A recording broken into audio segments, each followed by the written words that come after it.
Good morning, everybody. Welcome to another Mortgage Coach Tuesday call.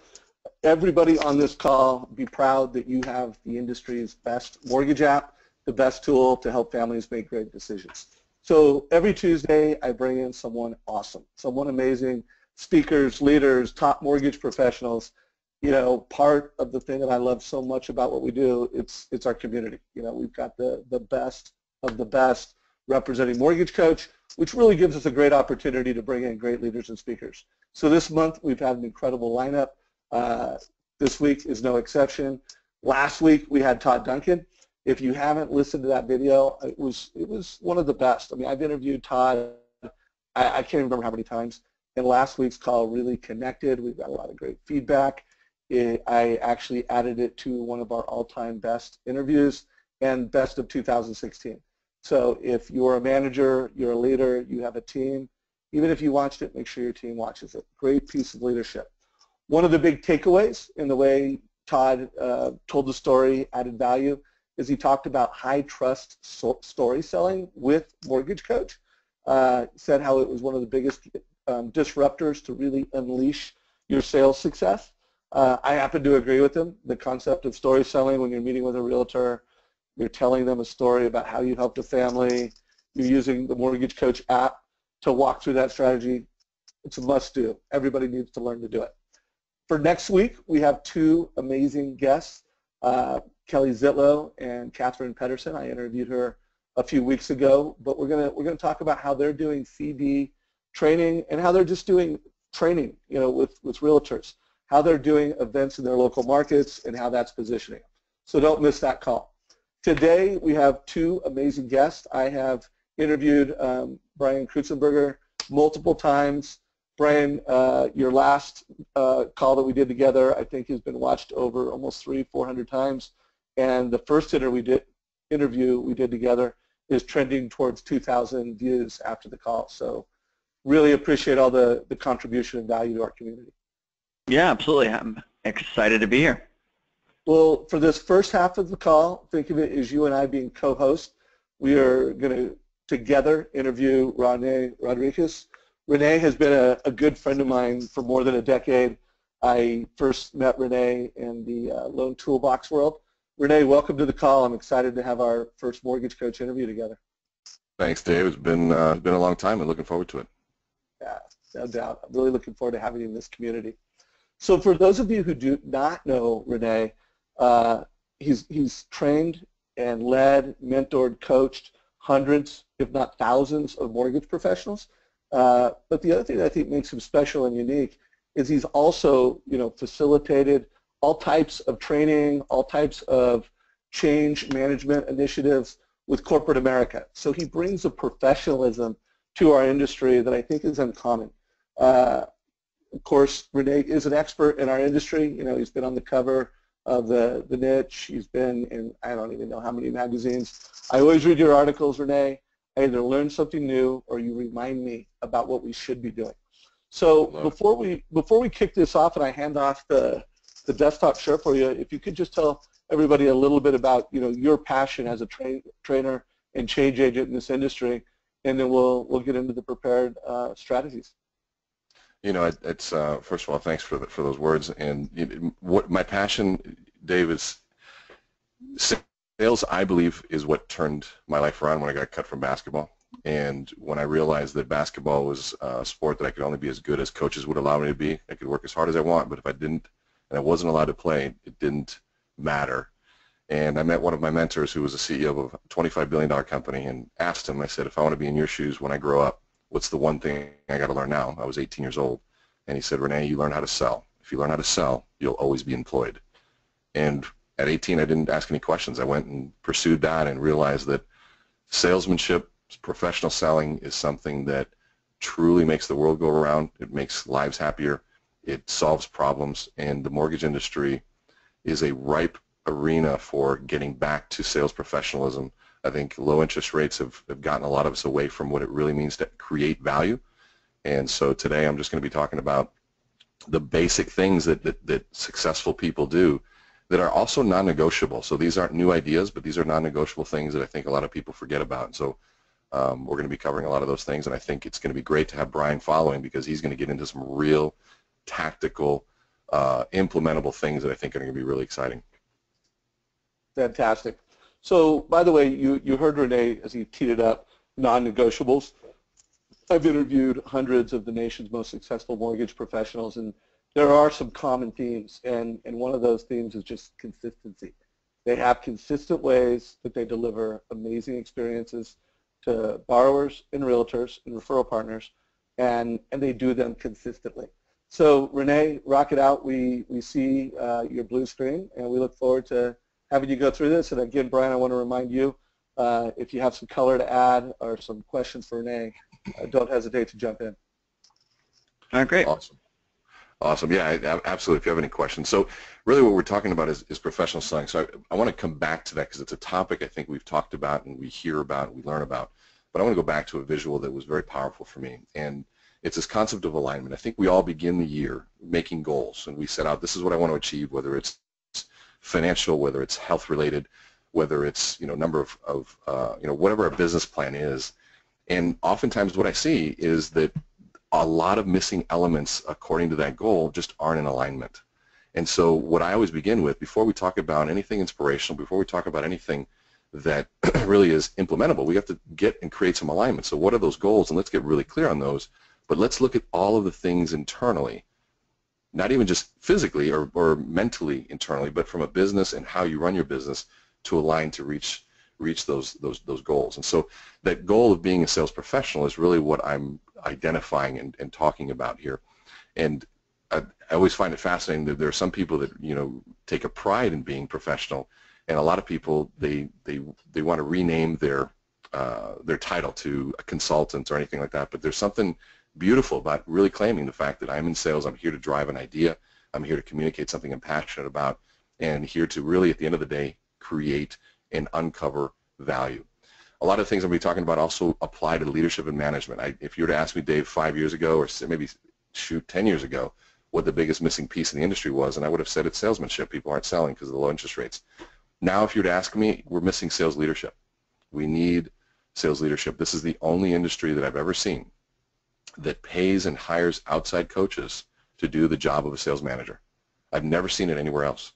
It boggles my mind. You hire coaches to hold you accountable to goals that should be set within an organization, but that's the job of a sales manager. And so I don't say that to criticize. I say that to say this is where we've come from, where we've promoted really high-producing sales professionals into becoming managers with no management training. And so we're covering a lot of different pieces here. So but you asked what my passion is, and it's really about aligning these different elements. So let's begin with a typical job description that sales professionals and loan officers get, and it's to go out and close deals. And I'll ask you, Dave or Brian, what's the big problem with this as a job description? Your job is to go close deals. I don't know if you guys are on mute. Well, you got to get meetings. You got to know how to close deals. You got to understand the customer. You got to get trained on the product. You got to. I mean, there's so much more to it. Right. Right. You could go on for everything. This is an end result. It's not a job description, and yet this is how most people have been trained. They say, well, I did it, and so they go out there and say, here, go out and close deals. And so the big missing piece is, how do I close deals? How do I bridge that gap? And so I begin with this concept that I call sales math. And every single business, every place I've gone, I start with this. And if I don't understand the sales mathematics of the industry or the product, it's really almost, it's not impossible for me to help, but it's not as valuable. So I want to begin with what I call mortgage sales math, and I'm going to give some numbers here. Number 1, 1.5, 2.5, 5, 25, and then 5 to 1. And I'll kind of let you think, if you're watching this, what do those numbers mean to you and what it is. Some people will say, well, okay, maybe that's, whatever your idea is going through. But this is the sales math that I begin with from a general standpoint. I've been doing this for now almost, close to 15 years now in the mortgage industry. So here's how it works. If you want one loan, typically you need about 1.5 applications. And if you want 1.5 applications, you need about 2.5 presentations. If you want 2.5 presentations, you need about 5 leads. If you want 5 leads, you have to talk to about 25 people, because for every 5 people you talk to, you get about 1 lead. This is the non-negotiable part. You can't have one without the other. If you're in a paper business and you want to make paper, you have to cut the tree down before you can mulch it. It's not negotiable. Those are dependent events. And that's, when I look at dependent events, process in mortgage does the same thing. And when we're talking about just selling, if you want a loan, you can't have a loan without an application, and you can't have an app without asking or presenting some level of value to somebody. And if you want to present, you got to have somebody that's interested. You got to get a lead, and to have a lead, you have to somehow talk to somebody. Now, if there's marketing efforts and things like that, that's fantastic. I'm not talking about marketing today. And if you're able to do that, that's great. As long as, this is one of my key points, don't use marketing as a cop-out to selling. And so something I just want to make sure that these are two very distinct skill sets that I see a big problem is a lot of people use marketing as a cop-out to selling, because selling, you've got to be face-to-face, belly-to-belly, talking to people. So let's do the math behind that. So if the average commission is about $3,000, then every talk to, because you need 25 of those, is worth about $120. So I look at that and say, okay, so 120 bucks. If I have an income goal of 100,000, I got to talk to 833 people. That's 3.2 people a day, assuming 260 working days. Now, if I want to make 300,000, 350,000, that should be 300. It's 2,500 talk-tos. That's 9.6 talk-tos a day. So that's what we want to break this down to. And so I want to take that a little bit further, because we're really talking about metrics and the two types of metrics. And I spent a lot of time with Gallup organization. We rolled out up to close to 120,000 people, the Q12, when it was sort of just coming out there, and it's to measure employee engagement. But the lessons I got from the Gallup organization were priceless to me. And they talked to me about the different kinds of metrics, and obviously very simple things. The first kind of metric is what we call a leading indicator. And the leading indicator is a number today that predicts a number tomorrow. You see the little coal miner and the canary. We've heard that story about the coal miners going down and having a canary, and when that canary either was having a hard time breathing or would die, they knew that that was time for them to get out. That was their leading indicator. And so the next piece obviously is a lagging indicator that is a historical metric that tells you how you're doing. Now, I work with a lot of organizations, all the way from a loan officer, but mostly at the leadership level. And this is a big conversation, because you have some fantastic organizations out there like Movation, things that are gathering metrics. But the big disconnect I see is that companies have these amazing leading indicators that are for the company that are really, really powerful. But those leading indicators for a company are actually lagging indicators for the LO and for the sales manager. And so those indicators don't help the process. And so I kind of want to come back to that concept of, we all have different metrics and numbers that we need to understand, but the big question that when it comes to metrics is, does this metric help me cause change? So follow me where I'm going with this. Does this metric help me cause change? So let's take a look at blood pressure. We all go to the doctor, and let's say, Brian, you and I are having a conversation, and I'm giving you a warning to put you on mute. If you were to go to the doctor, and the doctor would take your blood pressure, very important blood pressure, basically tells you if you're alive, dead, sick, or healthy. And let's say the doctor says, okay, Brian, your blood pressure is a little bit high. I'm going to need you to lower that for me. In fact, I'm going to need you to hurry up because I got some clients coming in. What would be your response to hearing that? You got to hurry up, or you got to lower. I'd say, well, how do I do it? And what do you mean you have other clients come in? So first of all, you wouldn't say, oh my gosh, it's supposed to be lower? I didn't know that. Gosh, you're a genius, doc. Thanks. Hold on a second, and then you lower it. So it's one of those conversations that you say, okay, well, no, duh, I know it's supposed to be lower. I came to you for help, right? And then, of course, now with a little bit of pressure to hurry up, it doesn't help because I haven't given you anything to do as a result of it. So the question is, it's an important metric because it tells you if you're alive, dead, sick, or healthy, but does it cause change? Can you make a change? And the answer is no. And so when we look at, there we go. Sorry, it feels like this piece right here. The sales manager comes up. What's the difference between the sales manager walking in and saying, hey, Brian, wow, sales are low. I need you to go sell more. And we're coming to the sales manager for help, but there's no bridge. There's no pathway for us to get any further. I love the visual, if you've seen the movie Office Space, we all know what this means. That manager comes in and says, yeah, we're going to need you to sell more. Now, the problem with this conversation is that the response, even as it relates to the blood pressure, is that no one's going to be surprised or saying, wow, that was genius. The same way that this loan officer is not going to say, wow, I'm supposed to sell more? Wow, you're a genius, Mr. Sales Manager. I didn't know that. And in fact, what it actually becomes an extremely disempowering conversation and almost shameful conversation because there's no result or anything that's put in place. What I'm proposing is sales managers need to come in and say, here's the bridge and how to get there. So let's take a look at what the Mayo Clinic does with the same scenario.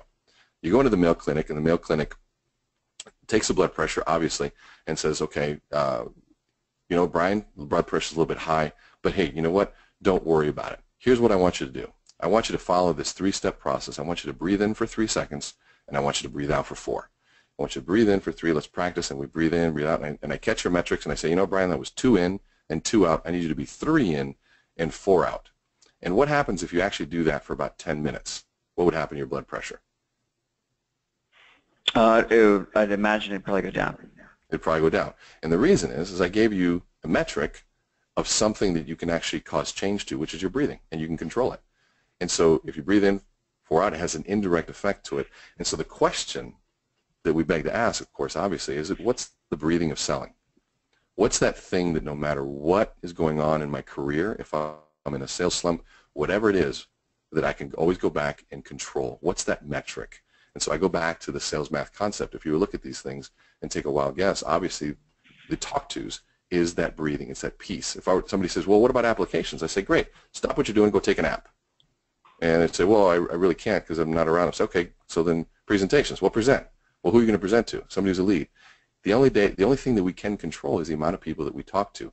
And obviously, and this is why I love what you're going to be talking about, Brian, is that your language, your sequence of psychology of the things that you're doing is going to bring that conversion ratio of talk-tos probably to a higher level. But I'm excited to take some notes on what it is you're talking about.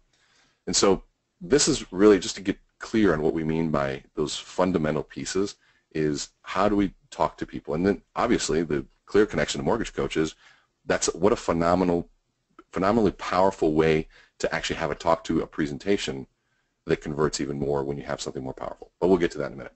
So here's another question. Just ask you guys and answer this in your head. I've got 2 baseball players here.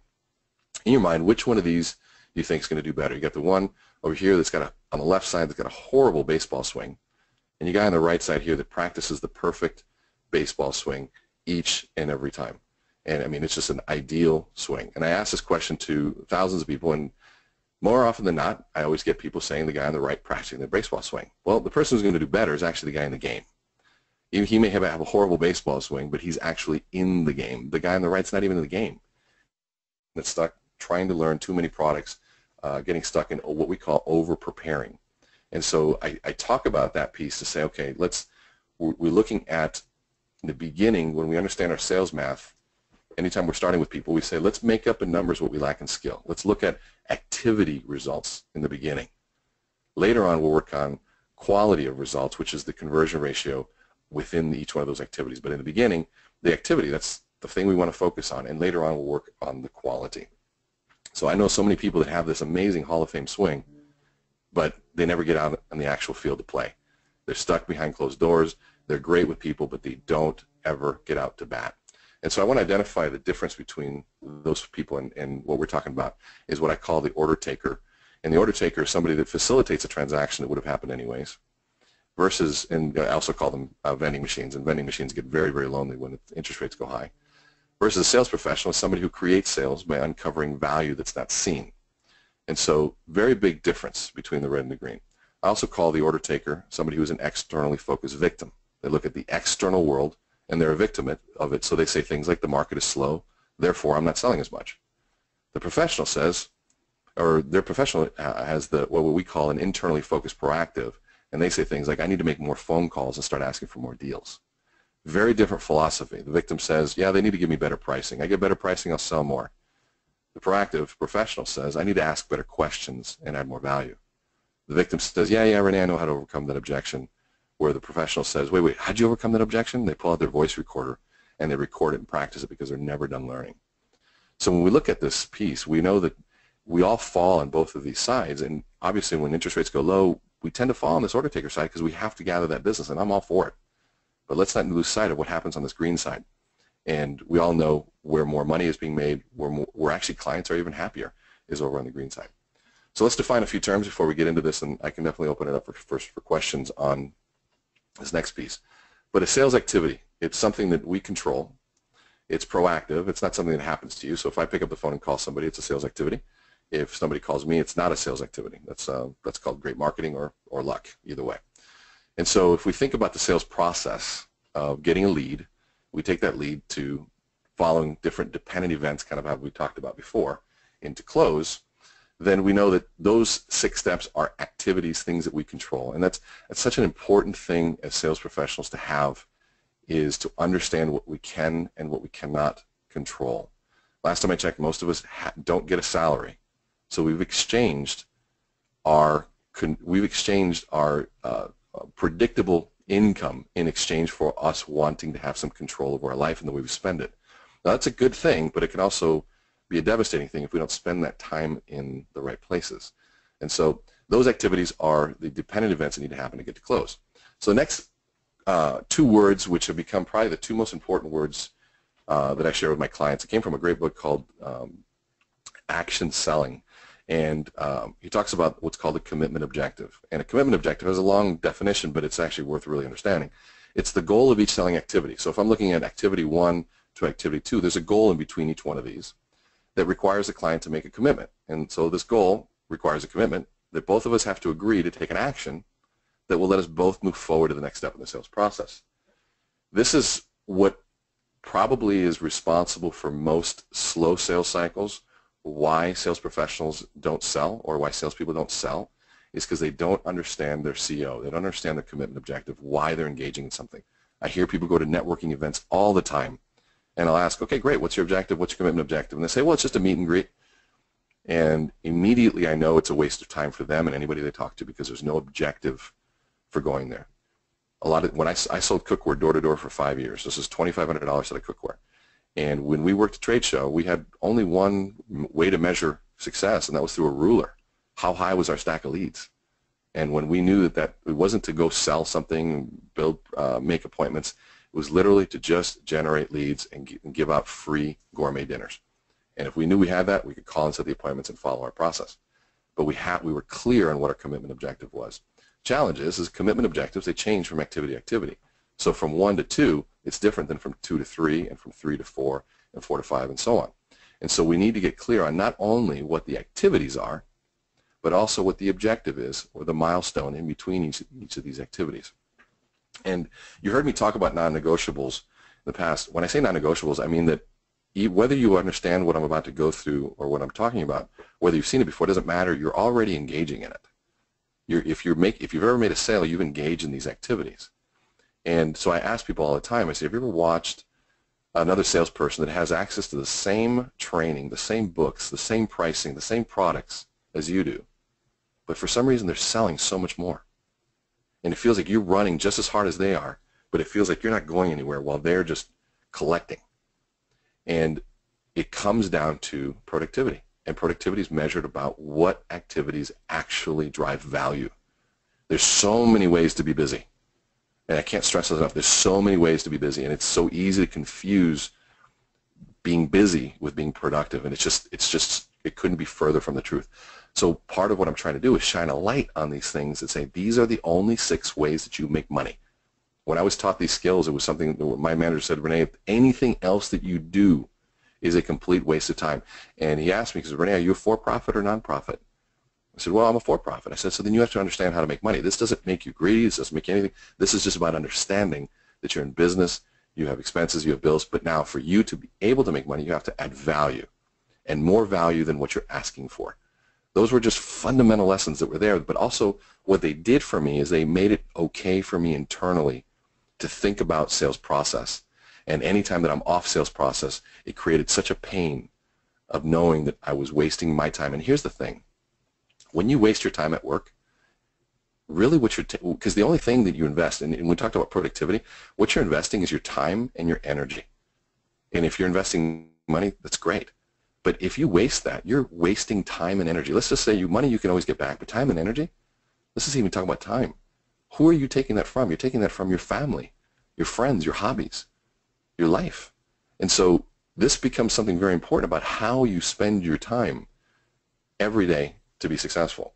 And so lead, this is another conversation we get into. I'm not going to go into it in deep here, but I can tell you how many startups or how many CRMs I've been a part of helping create. And this is the first question I ask is, how do you define a lead? Every loan origination software defines it very differently, but every sales professional defines it, as I know, as an either potential client or potential referral source that expresses interest in doing business with you. And you have to have the name, number, email address, all that stuff. But a lead is somebody who expresses interest, and we got to convert that lead into something else. And so let's look at 2 different people. I'll tell you a story about a person in red and a person in blue. The person in red has a defined sales process. They love their customer. They love customer service. They will go anywhere and to any lengths to make sure that they're offering the highest level of service. And truth is, this person's extremely busy. They have a hard time making it to baseball games and basketball games and soccer games, but they're hard time returning phone calls, because dad's busy. And but we look at person in blue here who also loves their customer and seems to return every phone call, and they think, why wouldn't I return a phone call? It makes no sense. But they wouldn't take somebody's, anything that didn't fit in their process, they probably wouldn't engage in.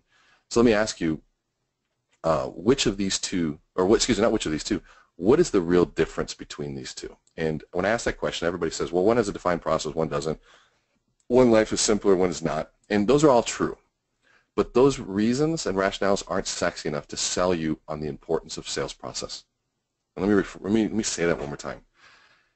We all know that one is defined, one is not, but it's not going to be enough to go, oh man, I need to go do that. The real difference is this, and I want you to kind of let this sink in. The real difference is this: 1 sale, 2 sales, 3 sales, 4 sales to that person's 1 sale.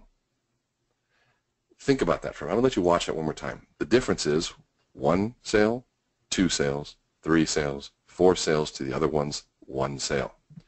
How many times have we felt like we're running and everyone else is selling so much more than we are? And we don't understand. It's the same 24 hours in the day. It's the same interest rates. Why is it that they're selling more? And the reason comes down to is they're clear on their path on what we call commitment objective and sales process. It's not intangible. It's extremely tangible. It's not something magical. It's actually something very, very simple. And I'm going to share with you what those 6 activities are here in a second. And if you can do that, salesboard.com shows that if you can identify your commitment objective, you can actually reduce your sales cycle time by 25%. Why is that important? Because that gives you an extra 3 months of sales time or 3 months of income without taking the 3 months. That's true sense of efficiency. So let's take a look at this next piece, and I'm going to give you these 6 activities. Okay, so prepare yourself because these are really profound. And I'm being facetious as I say that. So the first one, obviously, and remember, these are dependent events. These are really not negotiable. It's prospecting. We have to prospect. We have to set appointments. This is why I'm so excited about what Brian's going to be talking about next here, because he's going to show you a fantastic way to set appointments. Presentation of value. That's why I'm a huge fan of Mortgage Coach, because I still strongly believe there is no better presentation tool for showing and sitting down with clients. Third is gaining commitment. That's your close. 5th is aftercare. That's the follow-up. There's some fantastic tools for aftercare and follow-up. And 6 is getting referrals. So those are the 6 money-making activities. Okay. Every group I work with, I force them to memorize this. And if my son was around, I'd actually put him on the line and say, he's 15. He memorized these at 13. I said, Alex, what are the 6 money-making activities? And he knows each one of them. And he learned them. If my 15-year-old can learn these, so can you. So let's take a look at these, and this is kind of a little test here, okay? So I want you to ask yourself, we're going to go into what's the activity, the money-making activity, then we're going to go into the commitment objective, and then, just Dave, so you know this would be my last slide, and we can talk about Elevate and stuff. So the activity, what's the first one? Obviously is prospecting. So let's ask yourself, what's the purpose of prospecting? As one purpose only, is to generate a lead. Generate a lead, and that's somebody that expresses interest. So I want you to ask yourself, grab a business card and say, I got this lead. What do I do with it? What's the activity they engage in? What people will say, well, get an app. No. You don't get an app from a lead. You actually have to set an appointment with that lead before you can even get there. And what's the objective of the activity of setting appointments? Is you get date, time, and place. Just these 2 areas, if I test people, about 80% of people fail in being able to answer those because they skip over them as, oh, of course I do that. But it seems like, oh yeah, of course I do that. But when we forget that that's the case, I have people all the time in the conversation of setting an appointment where their objective is to get a date, time, and a place, and they start selling. They start doing all sorts of things that have nothing to do with solidifying the time to be able to show up so that then they can present value. Now, sometimes this happens on the first phone call. People are like, hey, I got a lead, and you call them, hey, yeah, this is a great time, so you got a date time, which is now, and you start presenting value. If that's the time and best place for you to present value, great. If you're recruiting over the phone, probably not the best time. I would want to get them in person. Whatever it is that you're trying to accomplish, that presentation of value has 3 objectives. 1, build credibility, differentiate yourself, and gain trust. Why? So imagine trying to do step 4, which is gaining commitment, when you're not credible, and you're the same as everyone else, and they don't trust you. It's going to be impossible. So if you show that you're credible, you can show that you're different, and they trust you, it's much easier to gain the commitment. Now, differentiation, I'm just going to give you my definition of that. A lot of people say, well, it's to be different, and I say, well, great, why don't you show up in a clown suit to your meeting? You'll definitely be different. And that's not the definition of differentiation. Differentiation has a very specific definition, and it's this. It's the ability to sell your product or service without having to lower its price. The ability to sell your product or service without having to lower its price, that's differentiation. So if you're different enough that you don't have to offer a discount, look at Apple. Black Friday, try to buy a Apple product on discount on Black Friday. It's not going to happen. I've tried. And I learned really quickly that Apple doesn't negotiate on price because they don't have to. So gaining commitment, how do we get that? We have a signature, some sort of skin in the game. That's the commitment objective. The next one is aftercare, which is now, think about presentation, you're making a promise, gaining commitment, they buy into your promise. Aftercare, deliver on the promise. If you promise service, give the service for the purposes of creating raving fans and wow experiences. This is a very big piece that I talk a lot about, is how do you create those wow experiences. If you've done that well, you get referrals, and if you get a referral, you go back to the top to set an appointment. So that right there is the 6 money-making activities in how we do this. This is the beginning of a sales process. This is what you go through. The question is, do you go through this process efficiently? And if you can get clear on how to go through this process more efficiently, imagine what that will do to your service levels, imagine what that will do to your income, and how that will affect your family, your health, everything else. So that's it for that portion of it, Dave. If you want to jump in and we want to talk about Elevate, but I can open up for questions as well. Well, first of all, it's been fantastic. We've had a lot of great feedback come in through chat. Folks, yes, this was recorded, so you will be able to watch the recording of this in our YouTube channel.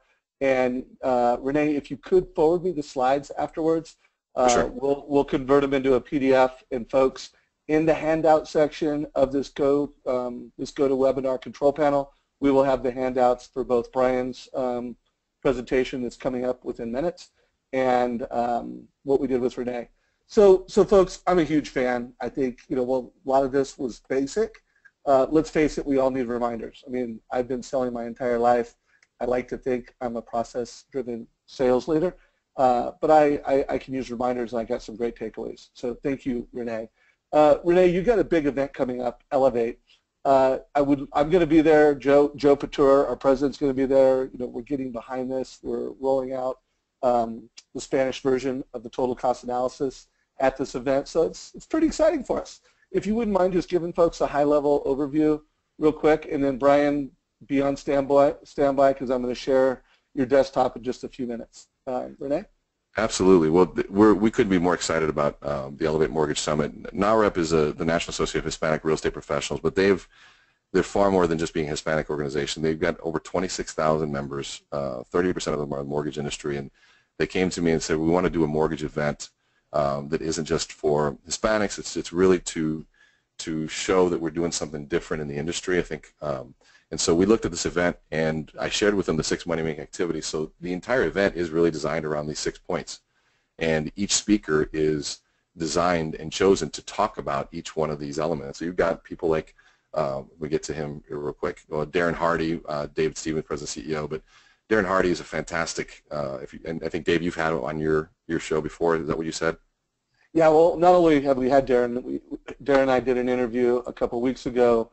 We're launching his Insane Productivity for Mortgage Coach members, and we have our formal announcement on the 7th of next month. So yeah, we're doing a lot with Darren. He's a big player in our community, and folks, I think what's special, if you're listening to this call, even if you've heard Darren, bring someone from your team.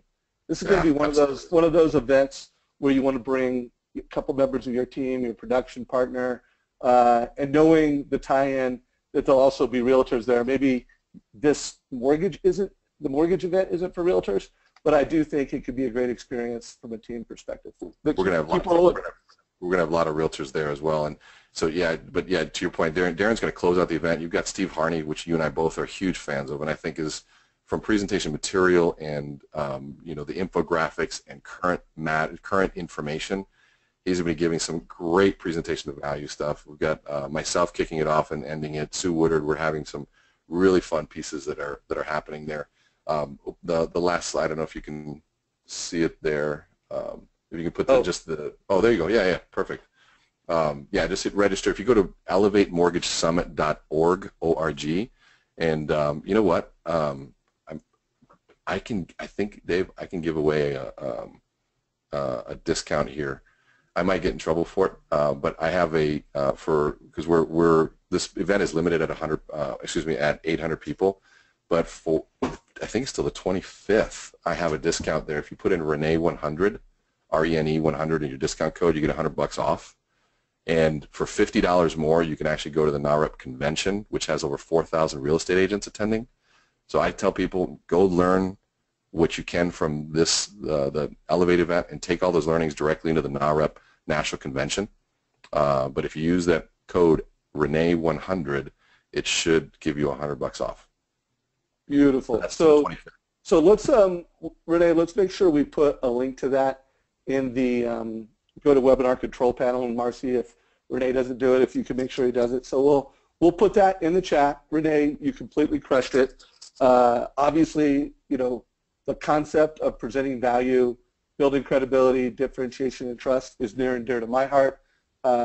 Everybody on this call, you all have Mortgage Coach.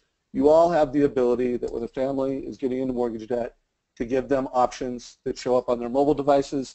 And when you're meeting with a realtor, you have the ability to, what Todd would call high trust story selling, explain to them how you're different, how you're better, and how their families are going to be better served. And at the end of the day, not only will the families be better served, but you'll get more referrals and your agents will get more referrals.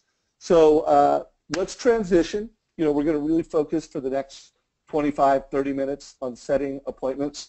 I do want to set expectations with folks. We're running about 5 minutes behind. So I think there's a good chance with Brian we're going to go over a little bit. So just a heads up on that. So Brian, I'm sure you could do a lot of, you know, I don't know, takeaways, questions for Renee. If you have some quick ones that you want to tee things up on, I'm fine with that. But I'm also fine with let's just get into your piece of the puzzle and how you're going to help folks get meetings and get to a point where they can deliver more value at the presentation stage. Well, I liked a lot of what Renee said. I mean, when he was breaking down kind of the, hey, just get on the court, you know, or he had the metaphor for the baseball player. I was thinking, oh yeah, definitely the guy who has the fundamentals, and that made a lot of sense when you're starting out. And you know, as you further develop, having an actual process in the system, will be a better stage, for you, or something that's more important for you to focus on. So I thought that was really interesting, and a lot of what he said. And I was actually listening to somebody who has 2 billion views on YouTube, and he was doing this presentation, and he was talking about, as you said, something like, oh, what you learned was basic, earlier, Dave, you mentioned that, and what this person was saying was, whenever you hear something that's like commonly known as true, or like, oh yeah, I know that, or tell me something I don't know, that's when he actually will lean in, right? Because if it's something that's commonly held as true and it makes a lot of sense, it's like, okay, I need to pay more attention, because am I really doing what's most important? And it's kind of the difference between knowledge and action, which Renee talked about too. I'll be talking about today, let's make this hidden, how can you get like 1 lead a day? Not 100, not 10, just 1 qualified lead every single day. I break down sales into 2 parts. Now within that, there's obviously more parts, but what do you do to open the sale? What do you do to close the sale? Primarily my issue in sales, because I've always worked in startups, was always getting that first meeting. How do I open the sale? How do I find the lead? And so that's what we're going to be talking about. Personally, I can't read your responses to this, but Dave can. But how many leads per month would you like? And how many sales per month? And if Dave can kind of let me know, what people are saying, or what you guys are saying, how many leads do you want a month, and how many new sales do you want a month, just to kind of get an idea, because we want to create some context for what we're going to be talking about, and when we're talking about email. Dave, any idea as far as how many leads and sales people would like? Can you read that? So first of all, not nearly as much participation as we want. So folks, it's really simple. So far we've got at least 8 to 10 sales per month, 25, 75 leads, 15 sales, 40 leads per month, and 10 sales per month. Come on, folks, let's play ball. Here we go. Michael Barnes says 100 leads. Brian Rice says 15 leads, 15 sales. Wow, 100% conversion, Brian. That's we're gonna have to get the mic on you in a minute here, or maybe you might want to update the leads versus sales. 40 versus 20, 25 versus 10. I'm seeing conversion rates all over the place, guys. We could probably have a whole coaching session on that. By the way, folks, this is what I'm talking about. Mortgage Coach community, everybody on the call is interacting. I can't even keep up. But Brian, netting it out, it looks like 100 leads a month seems to be the cap. I see a few folks under 20 leads a month. But let's just say we've got some pretty ambitious people shooting for 100, and we've got a lot of folks in the 15 to 20 range. I'll hand it back to you. Okay, so it's anywhere from like almost 1 lead a day to probably, if we're just thinking, working days, if you want 100, say it's 20 days in a month, you're looking at 5 leads per working day. And actually, one thing, I got a text message from a good friend. I grew up in Sonoma, California. He was, good buddies with my brother, played basketball, ended up going to University of Reno, Tony Mall, and he was like a tight end. And then like in one summer, he gained like 80 pounds, and they made him an offensive lineman. And then like 2 years later, he actually made the Green Bay Packers. And so he was a football player for a number of years on a couple different teams, and he's a member of your group. And he's like, Dave's a great guy. I'm on the call. The mortgage tools, I use it daily with realtors and clients. And he now works. He's on the call. So Tony, great to have you here. He works at Pinnacle Capital Mortgage, and he's a mortgage banker. So NFL star, and now he is a mortgage banker. So it's pretty awesome. High fives, Tony, man. Thanks for the shout out, and it's great to hear that you're crushing it on the Mortgage Coach team. So these are just some of the notes. Kyle Bento, your recent webinar with HubSpot was spot on. Just discovered your email strategies and templates, cold email strategies. I wish I had those hours I had in college, generating $1 billion in cold email. The reality is phone usage is down. Things are changing in the market. So the average American speaks 25 minutes a day on the phone. Japanese, Germans, even less, 3 or 4 minutes. Cold calling, when people are making calls, it takes about 52 dials and 18 dials to actually connect with the buyer. And then the callback rates are only at 1%, right? So if you leave a voicemail, only 1 out of every 100 is actually going to call you back. Last year, Coca-Cola and J.P. Morgan, I know this isn't, J.P. Morgan, could be relevant to you guys, but and these are not necessarily your clients, but the trends are they actually shut down voicemail for all their employees. So Coca-Cola, J.P. Morgan, the employees were more than happy to let go of voicemail. And I talked to somebody, and she's like, listen, I haven't checked voicemail in 10 years because I know it's always salespeople, calling me. The issue here, and I called for, 9 years of cold calling. I called for a year straight. And I was always looking for a better way. Really, the fundamental issue is it's the pickup rate, right? So they're not picking up. So 95% of people aren't going to pick up when you call. So they have to call you back. And the reality is, like, how many times have you bought something when a telemarketer called you at dinner? And how did you feel about that relationship? Because, when you're in sales or you're a mortgage banker, if you're cold calling, fundamentally your parents didn't send you to college to become a telemarketer. And it's just, there's better ways to develop relationships with people. From what I've seen, it actually takes 3 seconds for somebody to decide what to do when they receive an email from you, and they're going to make a one of 3 decisions. They're either going to delete it, they're going to read it, or they're going to ignore it. And this is a template. It's called the Permission to Close Your File template. Rick was talking about it, so I want to walk you through this template. So when people aren't responding to your contact, so this is, imagine you're trying to reach somebody and they're just, no matter what you do, you can't get this person to respond. This is the email that we'll send, and we can get a 76% response rate for people that historically have totally fallen off the face of the earth and stopped responding to you. And the psychology here is you need to actually flip what you would normally do. So normally you're going to write an email like, hey, I'm just writing to check in, want to see how your weekend was, hope you had a great time at, like whatever you're trying to remember. And what you want to do is you actually want to do the opposite. So I'm writing to follow up on my email, voicemail, like whatever happened. We're in the process of closing files for the month. Typically when I haven't heard back from someone, it means they're either really busy or aren't interested. If you aren't interested, do I have permission to close your file? If you are still interested, what do you recommend as the next step? So what you're doing here is you're saying like, hey, is it over?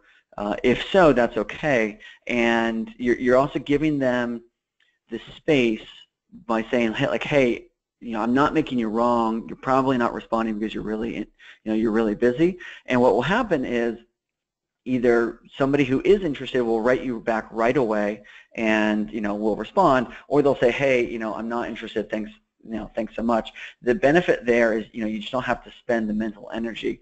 So Joe went out, sent this email, just wanted to let you know of an early win.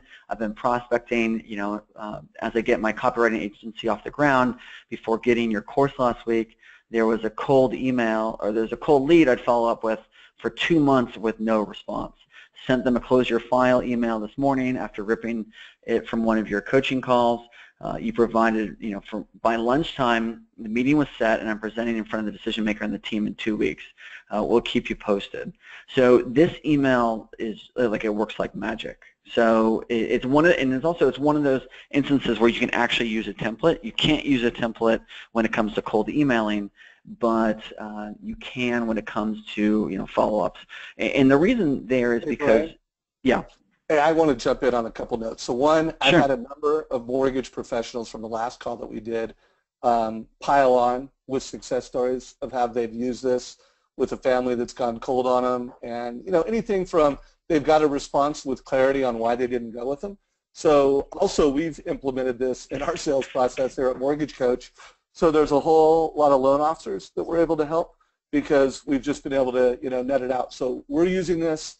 I've heard lots of feedback from loan officers that are getting success, and while I think there was a lot of great takeaways from Renee, this call is full of great ideas. I mean, this is a huge idea. Hopefully you take action. One last ask to the community. If you have implemented this strategy or any of the ideas from Brian from past interviews that we did, let me know what kind of success you're having, and share that in questions right now. I would love a little more engagement from our community around some of the things that Brian's been teaching us. So jump in and add some value. Renee, we're going to bring you in about 5 minutes just to pull out, either ask Brian a question or provide some of your color around it. But Brian, keep rolling. So let's see. And one thing I'm condensing an hour into 20 minutes, so we'll have to go quick. The reality is Silicon Valley is using email all over the place. People are getting all kinds of meetings, with people like, Mark Cuban, Cruise, this company that had $1 billion exit. They started out with a cold email. It's launching careers, and it's also launching some young, inexperienced entrepreneurs, salespeople, to really get to connect with people. And what I've found is the key to cold emailing, there's really two. There's one, it's who you're going to write to, right? Who's actually predisposed to want to work with you, want to buy, is going to make your sales life much easier because they actually need what you have. And then the second is the messaging. I love this from someone, how one cold email changed my life forever. But we're going to take some notes right now. This is an email that was sent to Mark Cuban, and within an hour, Mark Cuban, wrote back, definitely interested, send me more of the details, and they ended up getting a bunch of funding. But I want to share that email. So this is Ben Sardella of Kissmetrics. You know, I'm a first-time entrepreneur, and I just started to build my product. I'm looking for experts in the space, and several of my friends pointed in your direction. So I was hoping you could give me feedback before I spent too much time building something that nobody wants. And this is called the customer development process. Here's my idea. I have a crawler that crawls millions, and so then they explained it. Thanks in advance. So what they're not asking for is they're not asking for the sale. They're just asking for advice. And in funding, they'll say, if you want funding, ask for advice. And if you want funding, ask for advice. And if you want advice, ask for funding. So, just kind of doing the opposite. This is an email from Darren. Good news, I received a $30,000 order from a client with approximately $4,000 commission today. That came from breakthrough email 1 and initial meeting. Woohoo! We should continue to receive periodic orders several times per year as well. So that's just the initial order for somebody. My background, cold calling, I'd sit at my desk and would move around papers. I would actually I would organize the folders on my desktop, so I didn't have to make cold calls. I would do anything I could possibly do, so I don't have to make cold calls. And I was trying to reach directors of marketing and essentially begging them. The issue was they would punt me down to the agency. I was selling media at the time, and the agency would write these letters to me after about 9 months in a sale, like, hey, sorry Brian, you weren't included on the plan. I called into the agency and asked them, listen, why wasn't I on the plan? And after some prodding, it turns out I was actually never presented. They had 2 plans. What we were doing was never presented to the end decision maker. So whenever I went into the organization, all the effort, all the sales, I never actually got in front of the buyer. So it's like trying to sell a 16-year-old a red Mustang when really mom and dad are the buyer. So I made a decision at that point that I have to do something else. And this is pretty much what my life looked like, because I didn't have the meetings. I worked for a startup, and I had to go out and I had to find the meetings. And the average person that I was trying to contact had 2,000 sales reps. And they're getting hundreds of emails every day. So this is called the waterfall technique. So I thought of, okay, what do I know about the situation? I know that everybody has a boss. I know that they have to look good in their boss's eyes. So if I'm trying to reach the director of marketing, I shouldn't actually write the director of marketing. I should write everybody above them and then just get delegated down by the VP of marketing CMO. So what happened was I would get the ear of these executives that no one got their ear. And I want to share some of the emails. So this is a template. You can just Google breakthrough. You just Google cold email template, and it will be one of the first results on Google, or cold email template and Brian, and you'll find this. I kind of break this down.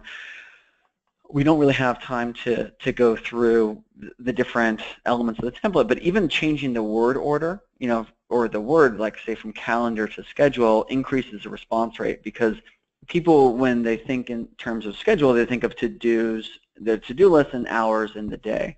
When you think of calendar, you think of weeks and months. So if somebody asks you, how does your calendar look? Your calendar is open or free in a couple weeks. If you ask them how your schedule looks, your schedule is busy. So word choice, makes a huge difference. The reality is there's 144 billion emails sent every year in 1996. Now in 2016, there's 144 billion emails sent every day. So there's 365 times more email. Average employees getting 115. CEOs like Tim Cook are getting 700 to 800. CEO of Apple, he wakes up at 3:45 in the morning just to check his email. And everyone's trying to get in touch. So my rule of thumb is I need to be in the top 2%. I want to create a credible opportunity. I'm not talking all about myself. What I want to do is I actually want to create a credible opportunity and be in the top 2% of all the emails that they get.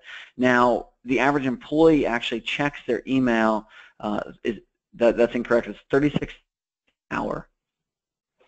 So the average employee is in their email 36 times in 1 hour all day long, checking it 288 times a day.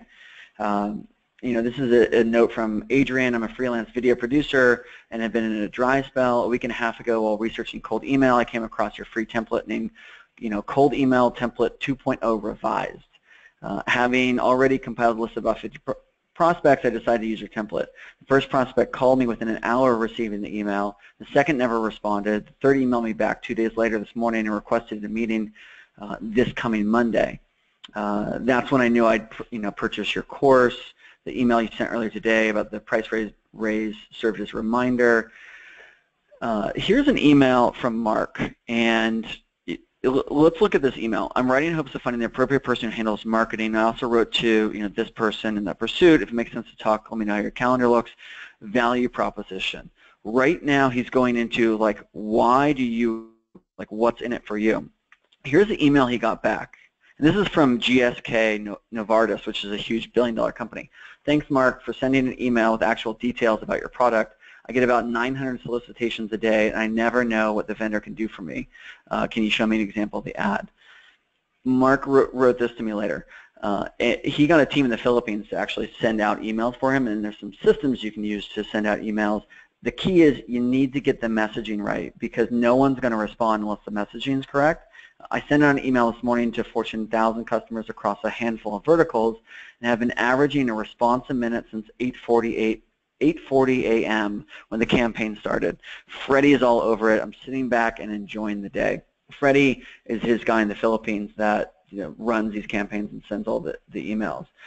This one's from Patty. This is the email that she sent. I'm hoping you can connect me to the appropriate person at TD who's responsible for digital customer engagement. Our platform is enabling banks to acquire new customers and cross-sell their products by quickly transforming all their accounts, opening, and loan applications into omni-channel, mobile responsive experiences. Some clients like Citi and Capital One, and then benefits. So she's going right into the benefits of working. Here's a response. Good afternoon, Patty, and thanks for the email. I'm not the right person for this at TD. However, I do know who the right person is, Mike, and then you shared the name. His role is in strategy and planning, area digital channels, and can be contacted, give him the number. For ease, I have also copied him in this note. I mean, how often do we get emails where people make our life so easy? And this, using the waterfall technique, is by design, right? We know we're looking to get leverage what their internal knowledge of their own network is and all their employees and point us in the right direction, because if you're not selling to the person who can actually buy from you, it really, all the other sales activities don't really matter. Here's Patty Lever response. Now that is how you do it. See email thread below. I'm using mass cold emails to refer to the right person, and I go one-on-one to the right person to get a meeting. And then she goes into, this is what her boss said. To answer your question from the other email, the VP of Sales at Avoca, that's her company, told me last week I'm single-handedly quadrupling their revenue of a 12-year-old company, and the CMO and CEO invited me to come into the office today for a job offer. I've been doing this work as a 1099 contractor. I told them I only want to do this 30 to 35 hours a week, and they said that was fine. So this person is now the top candidate. She's shifting everything for the company, and the company's noticing. Here's an example of kind of a normal email that somebody would send.